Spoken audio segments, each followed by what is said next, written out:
अस्सलाम वालेकुम। कैसे हो? उम्मीद करता हूँ सब लोग ठीक होंगे। आज मैं आपको ऐसी सेटिंग के बारे में बताने वाला हूँ जो आपकी मोबाइल खुद आपको बताएगी ये क्या है, ये क्या है। सबसे पहले इस वीडियो को लाइक कर दो और चैनल पे नए हो तो सब्सक्राइब कर दो, और ये मेरी वीडियो टिकटॉक पर देख रहे हो तो फॉलो लाजमी कर देना। वीडियो को करते हैं स्टार्ट। सबसे पहले सेटिंग में जाना है। सेटिंग में जाने के बाद थोड़ा नीचे जाना है, इस वाले ऑप्शन पर क्लिक करना है। फिर सबसे पहले वाला ऑप्शन है उस पर क्लिक करना है।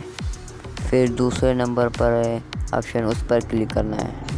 ये जो ऑप्शन है इसको आप कर देना है ऑन। मैंने पहले से ऑन करके रखा था, इसलिए आपको इस ऑप्शन को ऑन करना है ऐसे। अब वो बताएगी ये क्या है, ये क्या है।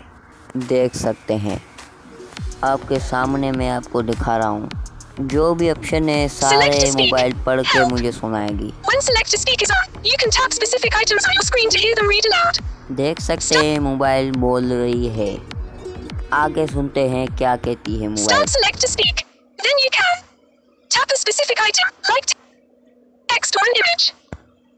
आप भी ऐसी अपनी मोबाइल को कर सकते हैं और आपकी मोबाइल खुद बोलेगी। और वीडियो पसंद आई हो तो लाजमी इस वीडियो को शेयर कर देना।